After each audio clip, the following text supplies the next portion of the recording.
छतिए पर हाथिए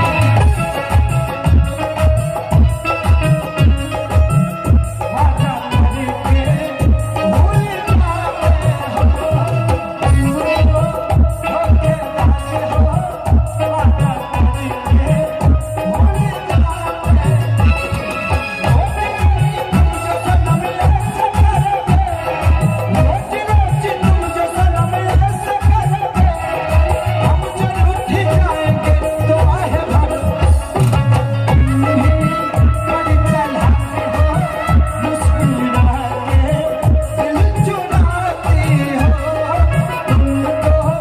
होके बाजे हो वादा करके भूल जावे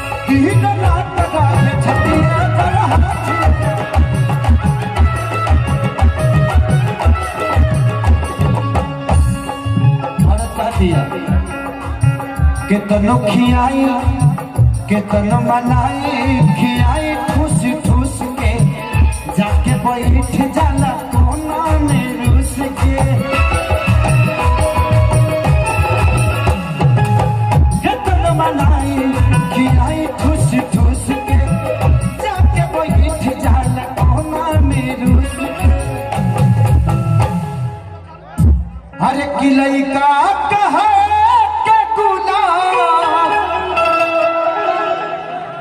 लिए को तैयार भइल राजा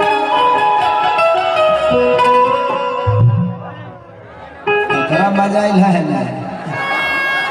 अच्छा लगता है ना मैं पकड़ता हूं तो तुम अपना पकड़वाया करो मेरे से बॉडी बॉडी ठीक है दूसरा कुछ भी नहीं जाने का कि लइका कहा तैयार भइल राजा लगे डर इत बड़ी करी घातिए राजा लगे डर इत बड़ी करी घातिए राजा दिन रात रहे छतिए पर हाथिए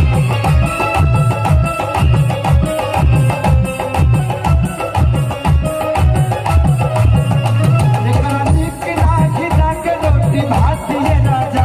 दिन रात पर हाथिए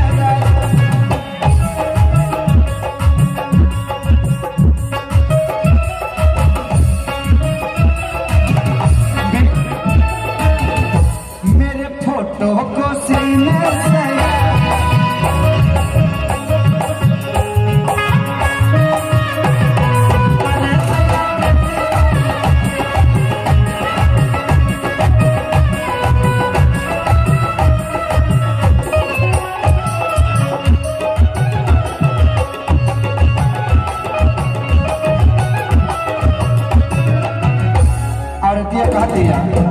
रोज के हे बाहर चल के डरामा कितना बताइए खेसारी करना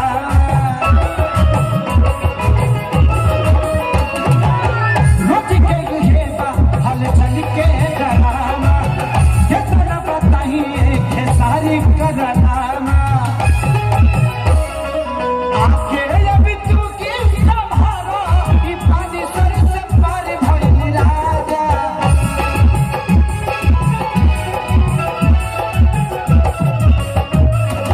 आके अभी तू की संभालो कि पानी सर से पार भइल राजा कि लगे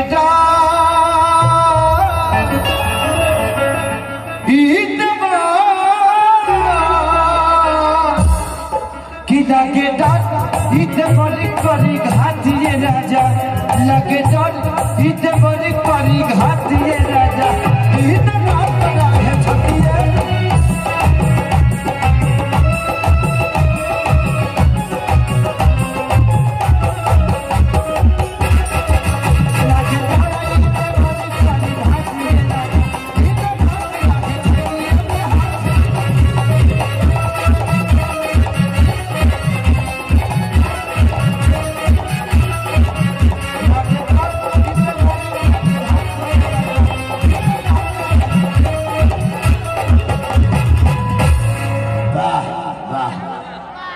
चली भाई शुभी जी आ गए बड़ी तब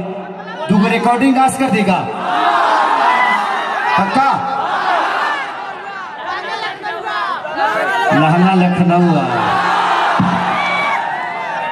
की गोरी तोरी चुनरी बझल कुआ जान मारे लहंगा लखनऊ। बाबू राकेश बजवा का गनवा आइए शुभी जी आ गए तू लोग बेचैनी में बड़ा ना एक्चुअली सब बच्चों का सब लोग का बीबी बाहर बिहार में है ना, समझ रहा हूँ मैं फीलिंग। हमने के तो कहीं भी माने मान के चली जे काम में जुड़ाई रही ले तारा लोग तो कामों में जुड़ाई रहता तो दूसरे काम में रहता। ओके लगा दो बाबू आइए शुभी जी आ जाइए कि आई सुहाग रात जहिया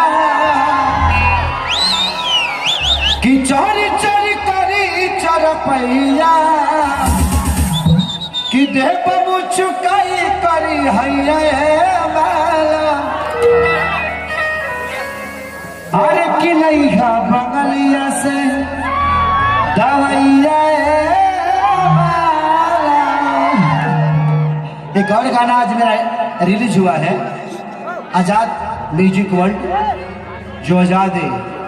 काफी आप लोगों ने गाना आजाद का लिखा हुआ सुना होगा। ठीक है वही लिखा था कि पागल बनई बेकर पतर की पागल बनई बेकर तोरा देखे में चुमुक लागल छुआ के पागल बनई बेकर। बहुत सारे गाना आजाद का लिखा हुआ मैं गाया हूँ, उसी की कंपनी से गाना मेरा रिलीज हुआ है कि मत छेड़ी मुझे नहीं तो पाप होगा